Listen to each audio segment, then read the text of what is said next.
es Las Olas de la Semana, un programa de Pijama Surf con los temas que nos tocó navegar juntos estos últimos días.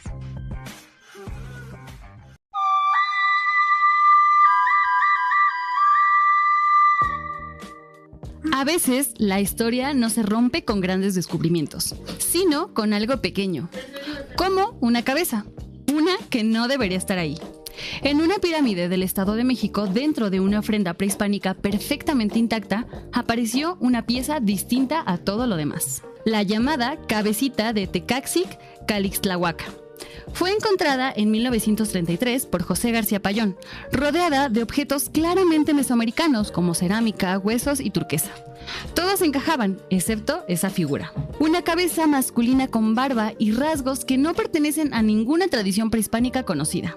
Y entonces surge una pregunta: ¿qué hace un rostro así en ese lugar? Años después, especialistas propusieron algo inesperado, que la pieza podría ser de origen romano. Sí, de Roma, de entre los siglos II y III después de Cristo. Pero el contexto donde apareció corresponde al México prehispánico del siglo XV. Siglos de distancia y una historia que en definitiva no encaja. Sí, es un hallazgo incómodo, y se discutió en congresos, se analizó y se puso en duda. Hasta que en 1995 un estudio de termoluminiscencia confirmó algo aún más inquietante. La pieza sí es antigua, y su estilo coincide con el mundo romano. Entonces, la pregunta cambia. Ya no es si es real, sino cómo llegó ahí. Algunas teorías hablan de la reutilización de objetos antiguos en Mesoamérica. Otras se atreven a imaginar contactos transoceánicos antes de Cristóbal Colón. Pero ninguna respuesta es definitiva, y quizá eso es lo más interesante. Porque esta pequeña cabeza no reescribe la historia, pero sí que la incomoda. Nos obliga a mirar de nuevo y a aceptar que el pasado no siempre es tan claro como creemos.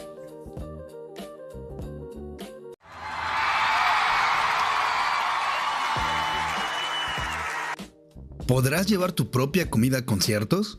Esto es lo que podría ocurrir en la Ciudad de México de aprobarse la iniciativa que busca permitir el ingreso de alimentos y bebidas propios en eventos realizados en espacios abiertos. Con ello se plantea modificar la ley para la celebración de espectáculos públicos que permitiría a los asistentes llevar comida en porciones individuales, como botanas, fruta o sándwiches.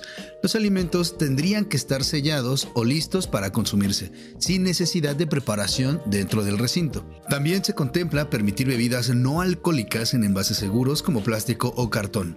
El uso de vidrio seguirá siendo prohibido por razones de seguridad. Además, la medida se aplicaría en eventos al aire libre solamente, por lo que no incluiría auditorios u otros espacios cerrados. Uno de los puntos centrales de esta iniciativa es el costo de los alimentos dentro de los conciertos, y es que en muchos de ellos los precios pueden duplicar o incluso triplicar los costos del exterior. Esto representa un gasto adicional para los asistentes que en muchos casos ya han pagado boletos a muy alto costo. Por ahora, la iniciativa se encuentra en proceso de análisis en el Congreso de la Ciudad de México y su aprobación dependerá por completo de la discusión entre legisladoras, legisladores, autoridades y representantes de la industria del entretenimiento.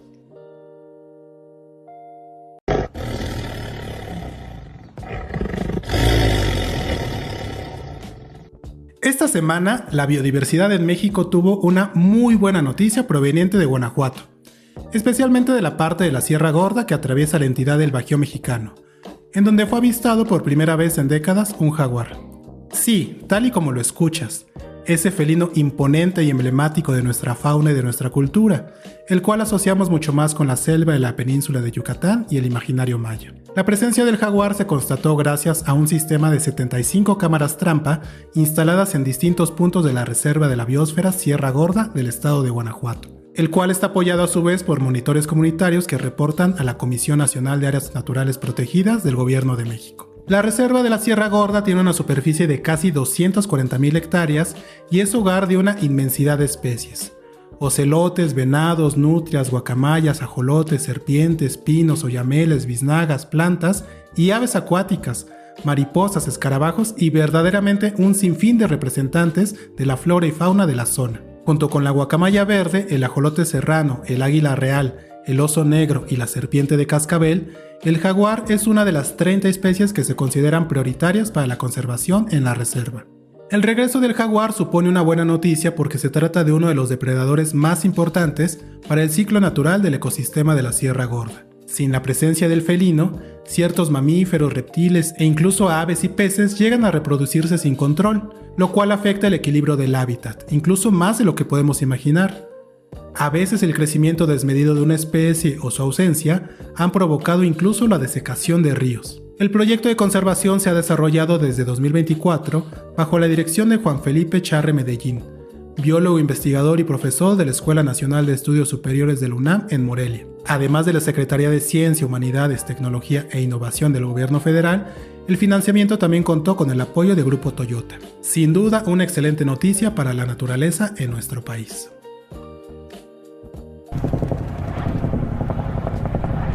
No siempre hace falta ver una explosión para entender la guerra. A veces basta con mirar cómo alguien duerme, o más bien, no puede dormir. Cómo se aferra a otra persona cuando el ruido empieza.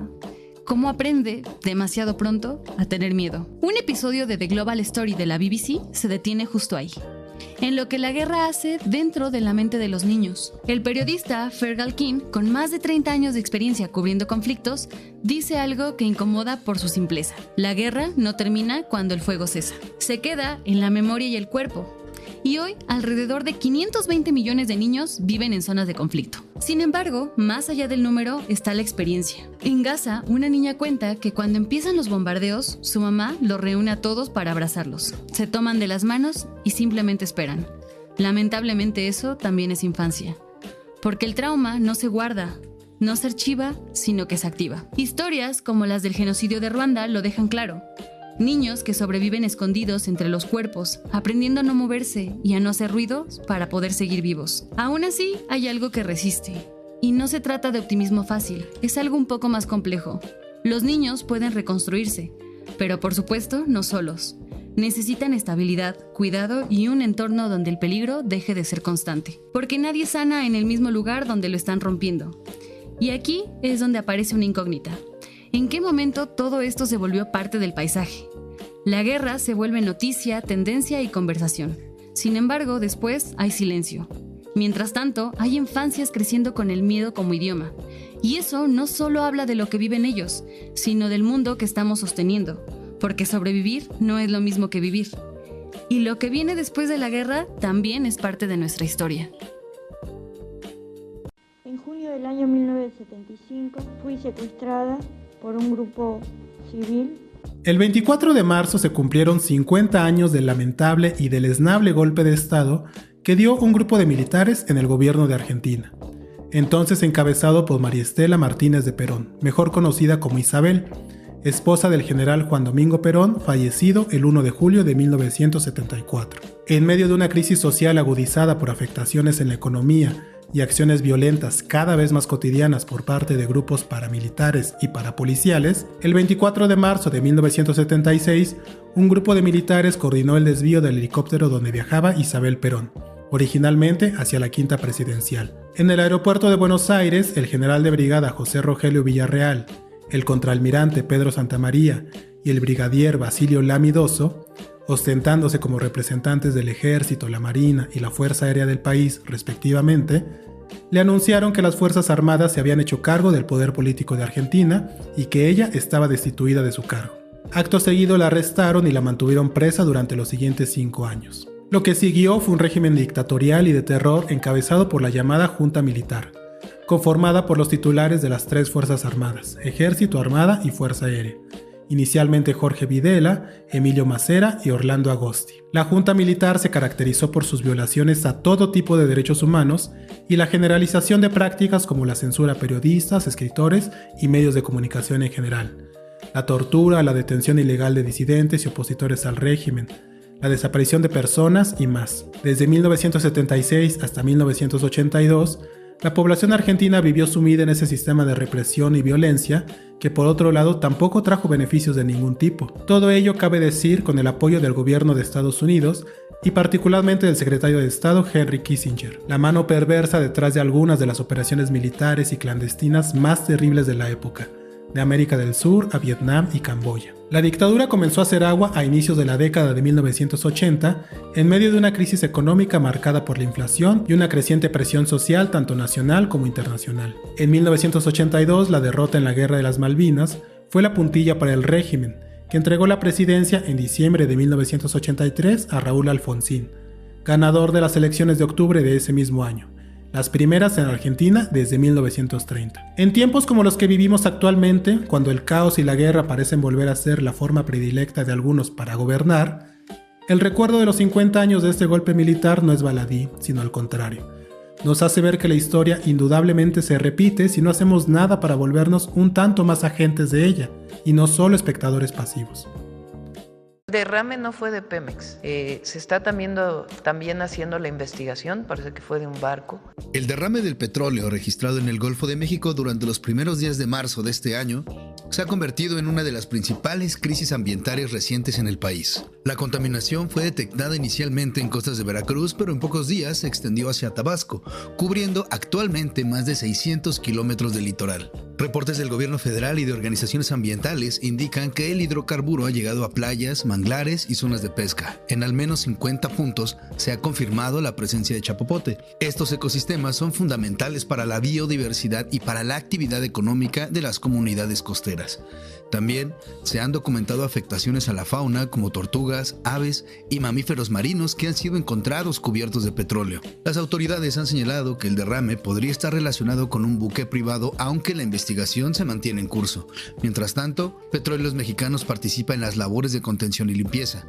Hasta ahora se han recuperado varias toneladas de residuos, aunque el impacto ambiental puede mantenerse durante meses o incluso años. Paralelamente, la pesca ha sido suspendida en distintas zonas y el turismo, por consiguiente, también ha disminuido. El caso continúa bajo investigación y se analiza como un posible delito ambiental. Mientras tanto, continúan las labores de limpieza y monitoreo en la región. En 1986, el accidente de Chernobyl dejó una marca que parecía definitiva: radiación, ciudades vacías y silencio. Un territorio inhabitable. O al menos eso creíamos.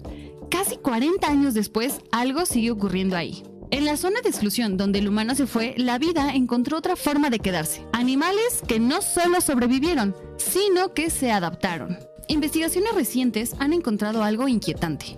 Estos animales parecen haber desarrollado cierta resistencia al cáncer.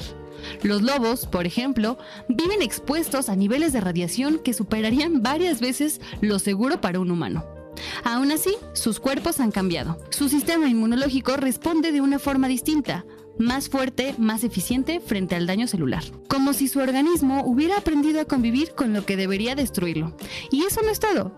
Los perros asilvestrados, descendientes de mascotas abandonadas, también muestran diferencias genéticas frente a otros perros fuera de la zona. Algunos viven incluso cerca del antiguo reactor, donde la radiación sigue siendo alta. Pero, ¿cómo es que pasó esto? La respuesta más probable es la selección natural. Claro, acelerada. Y los que pudieron resistir sobrevivieron. Con el tiempo, esa resistencia se volvió parte de su especie. Es lo que esto podría significar para nosotros, porque entender qué genes les permiten resistir al cáncer, podría haber nuevas rutas para la investigación médica en humanos. Chernobyl sigue siendo un símbolo de desastre, eso no cambia, pero también se convirtió en algo más extraño, un laboratorio vivo, un lugar donde la evolución no es teoría, sino algo que está ocurriendo ahora mismo, y recordándonos que la vida, incluso en los escenarios más hostiles, siempre encuentra la forma de reescribirse. Esta semana se conmemoró el Día Mundial del Agua y fue una oportunidad para reflexionar que el acceso y sus efectos no son iguales para todas las personas.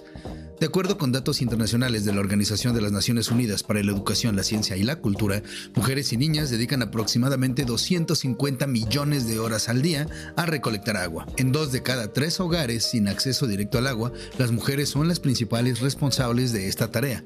En muchas regiones, especialmente en zonas rurales o con infraestructura limitada, el acceso al agua potable no está garantizado dentro de los hogares. Esto obliga a recorrer largas distancias para obtenerla, transportar recipientes pesados y esperar turnos en puntos de abastecimiento. Esta actividad representa una carga diaria que no es remunerada. Además, reduce el tiempo disponible para ejercer otras actividades como la educación, el trabajo o simplemente el descanso. La situación tiene efectos directos en la desigualdad, pues limita oportunidades de desarrollo y refuerza brechas de género.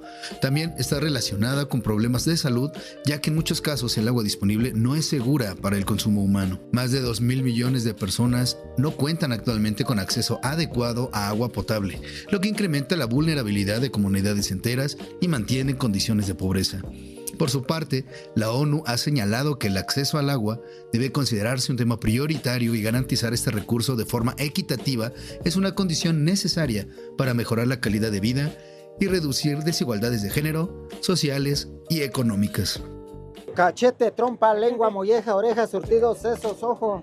Este 31 de marzo se conmemora en México el Día del Taco, una efeméride más bien reciente para el que sin duda es el platillo o antojito emblemático de nuestra gastronomía. Del norte al sur, de península a península y de costa a costa, cada región de nuestro país tiene al menos un taco que lo caracteriza, lo cual vuelve a los tacos no solo diversos, sino incluso inagotables. Del taco Ensenada, que combina pescado y camarón rebozados, al clásico taco de suadero de la Ciudad de México, pasando por el de asada del norte del país, el de cochinita de la península de Yucatán o los tacos acorazados de Morelos, los de carnitas de Michoacán o los de barbacoa de Hidalgo. Hay prácticamente para todos los gustos.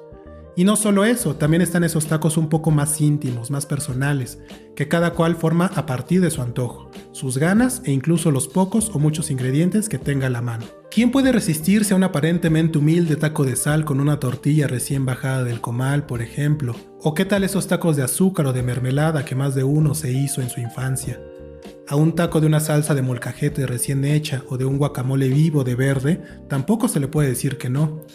Y el taco placero de los domingos o el taco de recalentado tienen sin duda un lugar especial en el corazón de cualquier mexicano. Con todo, cabe mencionar que esta celebración tiene un origen un tanto cuestionable, pues surgió a instancias de una campaña de Televisa en un año, 2007, durante el gobierno de Felipe Calderón, en el que el precio de la tortilla pasó de 2 o 3 pesos por kilo hasta los 6, 9 e incluso 13 pesos en algunas zonas del país, es decir, un aumento de hasta el 400%. Al final, la Profeco y productores de tortilla firmaron el Pacto de Estabilización del Precio de la Tortilla para fijar el tope en 8 pesos y 50 centavos por kilogramo. La efeméride no ha echado del todo raíces en la cultura popular, pero como sea, es un buen pretexto, si es que hace falta, para celebrar con unos buenos taquitos. ¿A ti cuáles son los que más te gustan? Esto fue Las Olas de la Semana, un programa de la redacción de Pijama Surf y producido por Jonathan Zarate. Si te gustó, comparte y nos vemos a la próxima.